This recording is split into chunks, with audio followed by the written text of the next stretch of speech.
covering your hometown.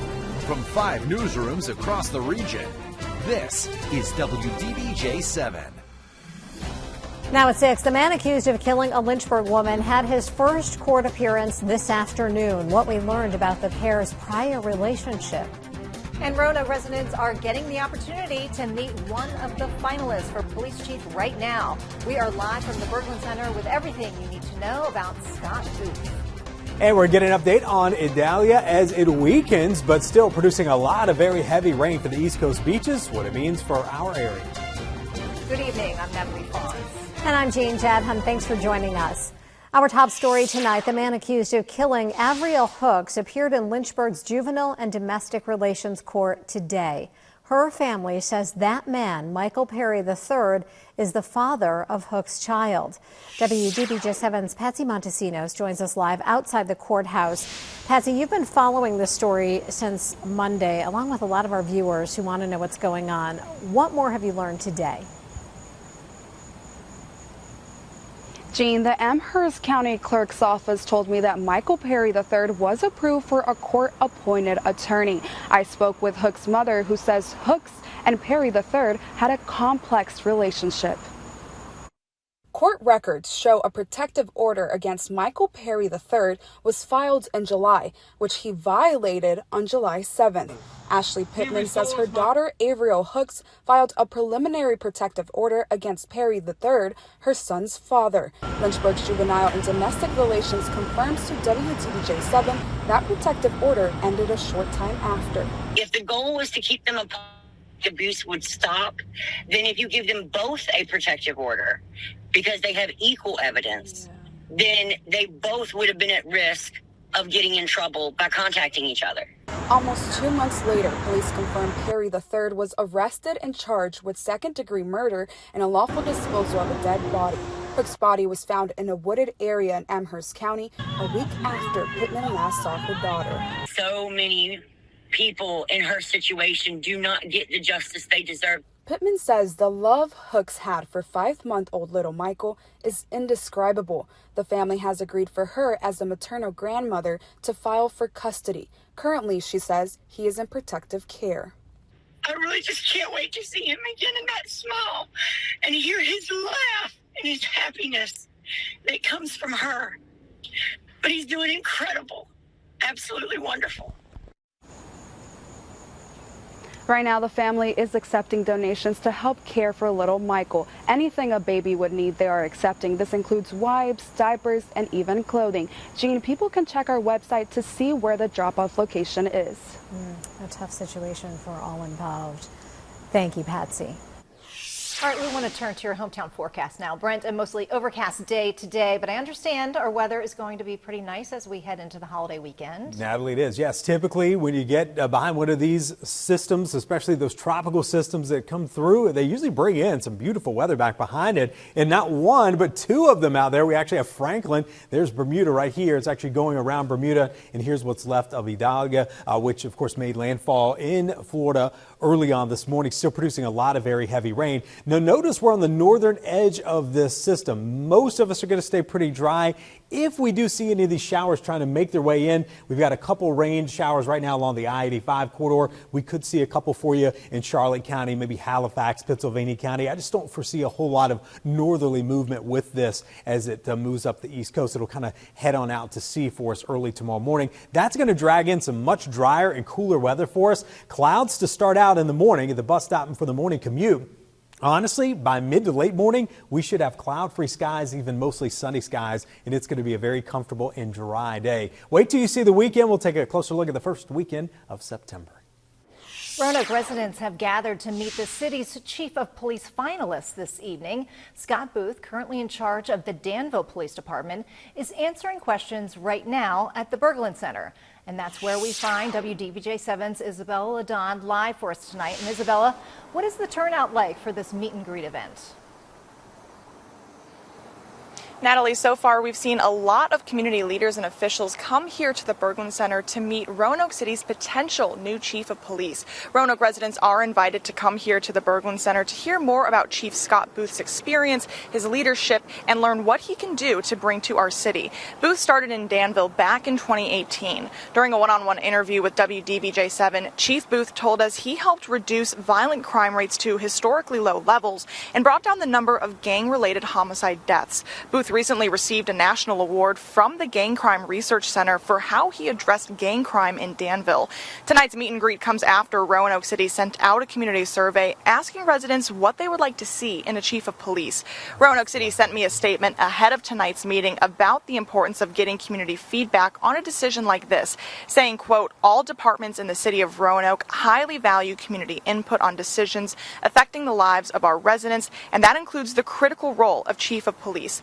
Everyone is encouraged to come here to the Berglund Center tonight and meet Chief Booth. He'll be here until about 7:30 this evening. Natalie, tonight at 10 and 11, I'll share what residents are looking for in a chief of police and what Chief Booth plans to do to address the violence in our city if he is selected. I'm sure people have a lot of questions for him. Isabella Ladon reporting live for us tonight. Thank you. Officials in Lynchburg voted on a plan to close schools. The Finance and Facilities Committee last night approved the plan and will bring it before the school board next Tuesday. However, it is not one of the 4 scenarios outlined by the district. Instead, this plan would defer pre-K and CTE expansion until later and recommends closing Deerington Elementary School and T.C. Miller Elementary.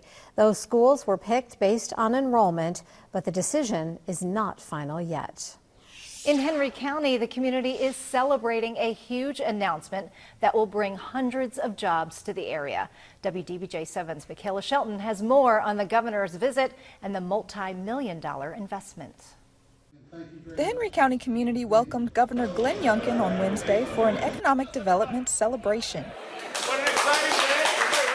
The governor announced that Press Glass will invest $155 million to expand at the Commonwealth Crossing Industrial Park, the largest capital investment ever made in Henry County. This is a great step towards the future that everyone envisioned when they put together this very impressive industrial park. So we're also excited as the Commonwealth of Virginia to be able to support this development, not just the expansion of Press Glass, but also the future development of Commonwealth Crossing. And this is part of our overall growth and economic development plan across the Commonwealth that's working so well. Press Glass will add 360,000 square foot to its existing facility to manufacture glass for the commercial construction industry, creating 335 new jobs. The folks work here are excited about it because they're going to have opportunity to advance and grow as our company grows as well. But our community will welcome these new jobs to our community because it improves the whole economy of our residents and allows them to do things that they may not be able to do otherwise. Once the expansion is complete, they say the industrial park will generate $2.7 million in tax revenue per year for Martinsville and Henry County. Wagner feels that Press Glass's decision to expand will help create an international interest. Press Glass is a leader in Europe, so this announcement today will allow other companies across the world to see that you can bring an international company to Henry County and thrive and be prosperous, just like Press Glass. So come on, we're ready for you. They say construction will begin early next year, and they will begin hiring for the more than 300 job openings at the end of 2025. In Henry County, Michaela Shelton, WDBJ7.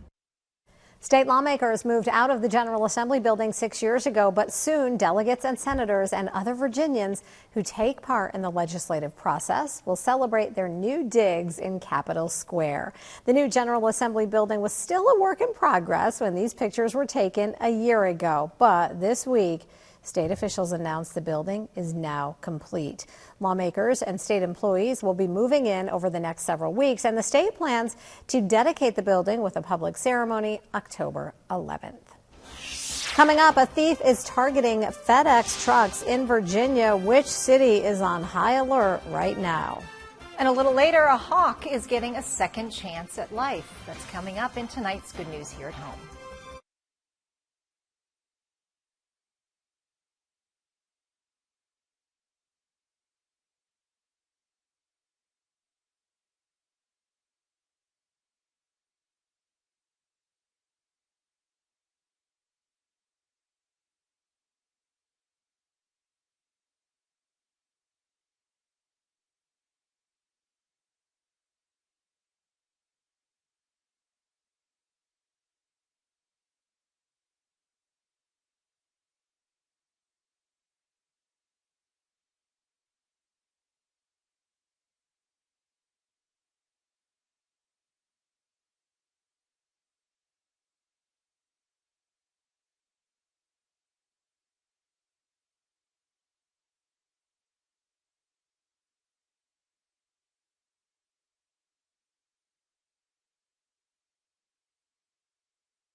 You have probably heard of porch pirates, but one thief near Richmond has become a lawn larcenist. This video shows him snatching a box, check this out, right out of the hands of a FedEx driver. Now, the driver ends up knocking on Jessica Sayan's door to tell her someone just took her package. You see the thief then climbs into a white BMW and drives off. It was unbelievable because he was right outside my house, and this guy could have just broke into my house and take it from me. She says she's never had trouble like this before, but suspects the thief knew what was in the box because it was high value and required a signature. She was able to grab the man's temporary plate numbers, and police say he has done this exact same thing before. So far, he has not been caught. The family of a Marine from Virginia who was killed in a training exercise in Australia is remembering their fallen son. Corporal Spencer Collart was from Arlington and died in an aircraft crash on Sunday. His family says getting the call was devastating and described their son as having a passion for aviation and says he was so excited about serving his country. The last time we spoke with him was Friday last week, the day before the accident happened, and he was excited, he was happy, he was in a wonderful mood. He was so passionate about what he was doing, and just like, I mean, I don't think he could have been in a better place, honestly. Collart was just 21 years old and joined the Corps right out of high school. Last week, we brought you our chat with team members from the Green Bank Observatory live from the Arctic Circle. The team of 5 has been hard at work dismantling a telescope and one of the world's northernmost human settlements. The plan is to ship the pieces, floppy disks and all, back to West Virginia to keep as spare parts for the telescope in Green Bank. You can hear from the crew on the Hometown Stories podcast with Leanna Scicchetti. And yes, we did say floppy disks, in case you're wondering. You can listen to the episode by scanning this QR code seen on your screen. It's available on our website and anywhere you stream podcasts. Oh, yes. Remember those days for sure. All right. We had some rain chances mostly to our south today, but most of us stayed pretty dry. There were 1 or 2 sprinkles, a 1/100th of an inch of rain reported at the airport in Lynchburg. Everybody else in those low 80s this afternoon. We'll get a closer look at Idalia and also the much cooler air that's coming in just in time for high school football.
Now from the Robin Reed Weather Center, sponsored by Nissan, here's your hometown forecast.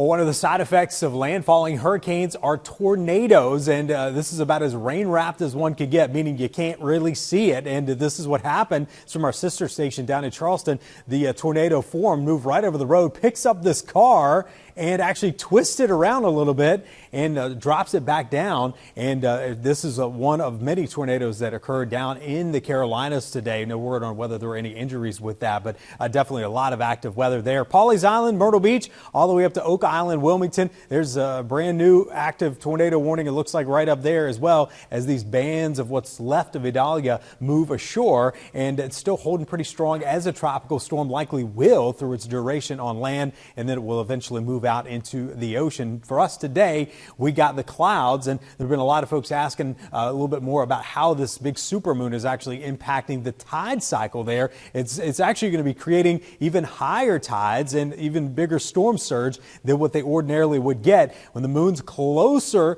to Earth, which it is during the supermoon that we have right now. It actually creates a little bit higher tide. The gravitational pull creates those. So that's why the storm surge and flooding is a little bit higher in some of these storms right now than they typically would be. Now, we also have Franklin, which is out there. I'm showing you the visible satellites. So you're going to see it disappear as the sun is already setting out there near Bermuda. But there's two big storms that were impacting the basin today, the Atlantic basin. So it's definitely one of those active times of year where we see these tropical systems. Today for us, the clouds have been streaming in. We do expect those to continue through tonight into early tomorrow morning as Idalia makes its way up to about Myrtle Beach, Wilmington area, the center, and then begins to push off into the ocean. So we do get some clouds, maybe a stray shower tonight, early tomorrow morning across the south side. But look how fast tomorrow morning this begins to pull away. The drier air moves back in. For a short amount of time, it's actually going to feel like fall out there, especially tomorrow and even into Friday as we go almost cloud-free. Probably by late morning, the afternoon looks phenomenal. Maybe a little bit of a breeze from time to time as the system moves on through. So again, starting out in the 60s in the morning, sunshine full out for everybody by the afternoon, and we'll get those winds out of the north-northeast, warming us back up close to 80 tomorrow afternoon for the Roanoke Valley, Lynchburg, Danville, close to that. Mid and upper 70s from Floyd all the way to Reiner, Blacksburg, and also headed toward the Allegheny Highlands. Now, I told you about the fall-like weather. It's going to feel so much better than what it was last Friday, but we had those 90s and heat index into the upper 90s out there. So your high school football forecast for Friday right around mid-70s at kickoff, with sunshine dropping into those low 60s by the end of the game. And the weekend, not too bad either. We do warm back up by Saturday at 85. We'll start to bring that humidity back in as well. Sunday and also on Labor Day Monday, highs approach 90. We could have a little heat wave setting up next week. That's when we get 3 days of 90s in a row. We could even see more of those as our next stretch of heat moves in. Gorgeous forecast, Brent. Thank you. And tonight's good news here at home. A red-tailed hawk named Chester got a second chance at life thanks to the Southwest Virginia Wildlife Center. Chester was released this afternoon from the Mill Mountain Star here in Roanoke and flew away to start his new life before a crowd of supporters. And there he goes. But it has not been an easy road for the young bird. Came in as a juvenile. He was injured. He actually had some eardrum infections with some fly larvae in him, which sounds horrible. He had an injury on his back, was missing some skin, and so after he was healed, we put him outside. He's passed mouse school, and he's now ready to leave. The Wildlife Center rehabilitates quite a few birds, just like Chester, every year, and you can help them with their mission by donating over on their website. Good luck in your new life, Chester. All right, Danny Rocco prepares for his VMI coaching debut while Brent Fry reveals the pecking order and what he hopes is a much improved Tech run game. We'll break down the depth chart coming up next in sports.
From your hometown station sports desk, here's WDBJ7's Anthony Romano. We are just 3 days away from the now sold-out season opener at Lane Stadium between Virginia Tech and Old Dominion. And one thing to watch with the Hokies is their ability to establish the run game. At Tuesday's press conference, Brent Pry announced transfer Bashal Tootin will be the #1 back ahead of Malachi Thomas, despite being limited at times this camp. But Pry thinks both guys will lead to a more impactful Tech rushing attack here in 2023. I think it's a 1-2 punch, with Bashal being 1 and Malachi being 2. It would be hard for me to talk about one without the other. And then I think we've got 3 good backs behind them, to be honest. I think Chance and Bryce. I think we got a young guy in Jeremiah Coney. He won't be available in this ball game, but it's been a good preseason camp in that room. I think Coach Brooks has done a nice job, and I think Bashal elevated the room, but I think Malachi being healthy has kind of put a stamp on it. I'm excited to watch both those guys.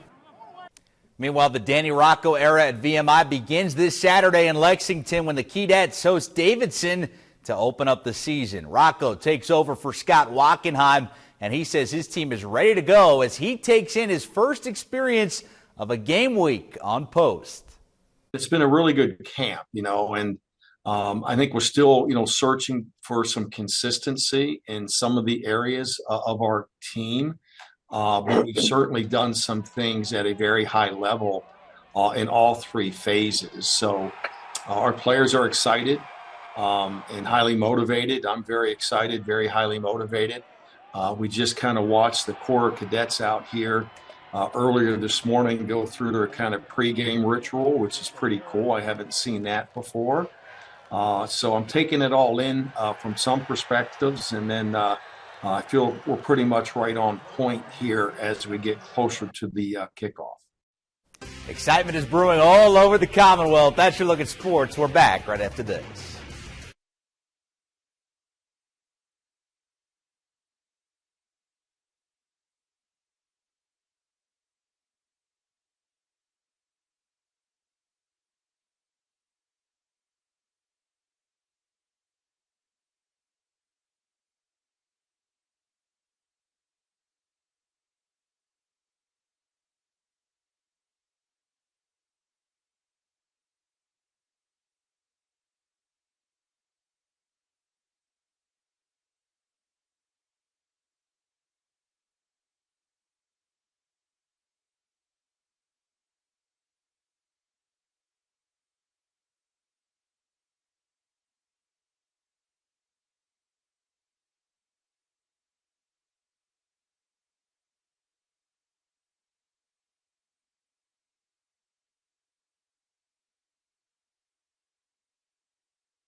right, new at 6:30 as Hurricane Idalia heads across the Outer Banks. They are battening down the hatches. Now some of your favorite vacation spots are prepping for the biggest storm of the summer. A lot of folks go there. Yeah, I know, right? Hopefully no one had plans this weekend for sure. Yeah, right? everyone's staying safe. Good night.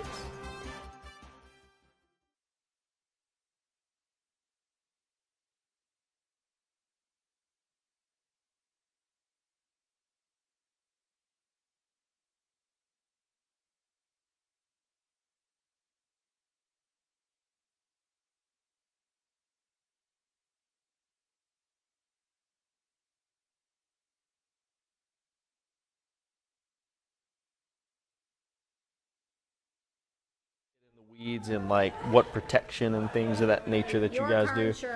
Hi, 1, 2, 3, 4, 5, 6, 7, 8, 9, 10. Hello, Really? hello, hello. Oh shoot. So you don't get the run. So no damage or anything like that?